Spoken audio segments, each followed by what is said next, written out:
Hey everybody, it's Ron, and today I'm going to be talking about the second prequel book in the Dune series called House Harkonnen. I have a review of the first book, House Atreides, in the description if you want to check that out first. So obviously, I'm still in the beginning stages of reading the prequel material written by Frank Herbert's son, Brian, and Kevin J. Anderson, and I mentioned this in my House Atreides review as well, but I think it's worth saying again that I read up about what a lot of Dune fans were saying about these books, and most of it is not very good. People seem to really hate what they've done with Dune, and I've even heard some changes they made in later books that have me scratching my head. But again, with this second book, aside from a couple little things here and there, I found myself enjoying this one too. I can't help it. I think what's happening is I'm still in Dune honeymoon phase, where I'm enjoying everything I'm reading so far. Maybe I'm so happy that I found something that I like just as much as I liked Star Wars back in the day, and maybe it's so good to have that kind of feeling back that I have my blinders on. I'm not sure, maybe that's it. I liked House Atreides well enough, and I'm really digging the new comic book adaptation of it as well. So with all that being said, it doesn't mean that I don't also have some major criticisms of this book as well. There's a decent time jump between House Atreides and this book, so we get to read about a slightly older Leto. The Baron is starting to resemble the character we know from the original Dune, and more characters from Frank Herbert's books are starting to come into the fold, like Jessica and Gurney. The weird thing about these prequel books is that they are pretty much just as long as the original books, but I feel like certain storylines feel really rushed and come to a conclusion very abruptly. Duncan Idaho's Swordmaster training doesn't feel like this huge journey to me. Instead, it felt like he had trained for a couple weeks because there wasn't much substance there, but at the same time, I didn't hate the location and the idea that he went away to train on this place, Ginaz, which offers a school to any great house, and I think that's an interesting idea, that they're pretty much neutral. It is weird though, because I enjoyed the fast pace in a way, and it also somehow felt like it was being rushed. It's hard to describe, but I felt the same way with Pardit Kynes at the end of this book as well. I've talked a bit about how his story was probably the most uninteresting thing to me in these prequel books so far, but it was really predictable that he was going to die at the end, and the way it was put together felt a little lazy. I think it's literally the same section Pardit and some other Fremen get caved in somewhere doing research, and then a couple pages later, Liet is announcing that he's the new planetologist. Again, that just felt rushed. Gurney's origin story was okay, but maybe I was looking for more there as well. He's basically just a worker on Giedi Prime with his family, and although it was pretty heartbreaking what happened to them and his sister, you don't get to know Gurney enough as a young man to have it make as big of an impact as they were hoping for, and it kind of falls flat. I also thought more would happen with Dominic Vernius, who basically gathered a small army to get revenge on the Emperor and everyone who wronged him and his family.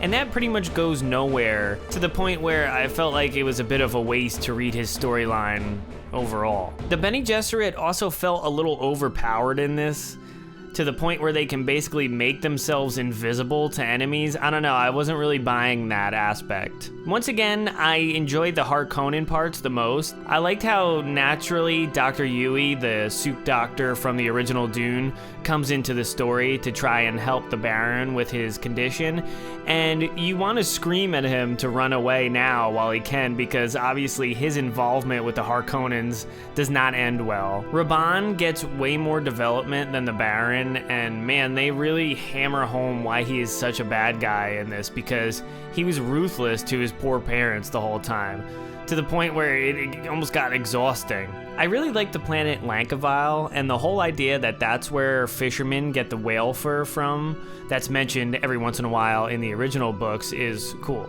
His father, Abelard, cannot catch a break with his son sabotaging everything that's good on this planet, and even when he tries to start over and have another son with his wife, it backfires, and Rabban ends up basically kidnapping the baby to bring back and be raised as a Harkonnen. And that was cool because it took me a second when Helen Mohim basically puts that plan into motion.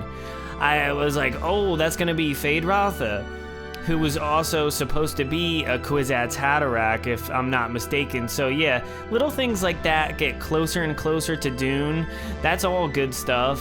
And it's such a horrible thing to think about, having a newborn and then someone taking it away to raise them completely different than you would have.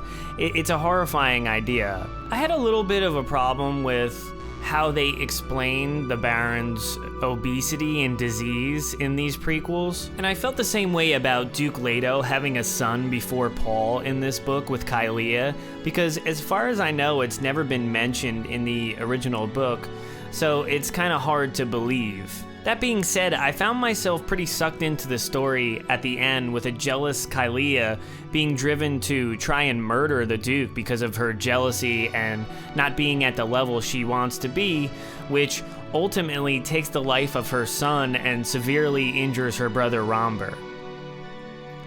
One of the problems I had with this was that Thufir didn't figure out that there was a possibility of danger with Leto's trip on his ship, and I have a hard time believing that Thufir wouldn't have checked it for bombs or anything, but then again, he also did let a hunter-seeker into Paul's room in Dune, so maybe he's not as great a mentat as I thought. But still, it was a pretty tragic set of events, and the funeral for Leto's son Victor at the end was surprisingly emotional. This leads to Jessica wanting to give Leto another son, even though she has been instructed to have a girl by the Bene Gesserit Sisterhood. So in that sense, it does tie into Dune pretty nicely.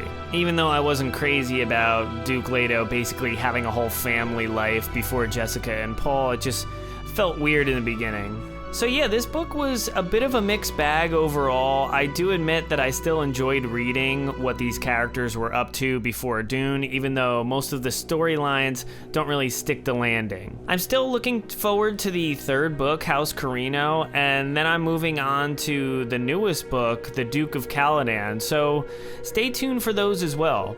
Please be sure to like and subscribe if you're enjoying this type of content, and thanks for watching.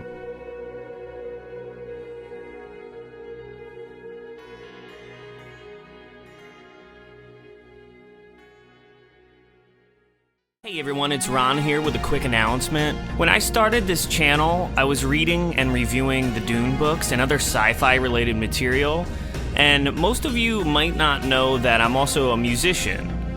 So when I was reading these sci-fi books, I started to get inspired and decided to make my own soundtrack to use for my videos, and now I'm excited to tell you all about the first volume in the Ron Reviews original soundtrack collection.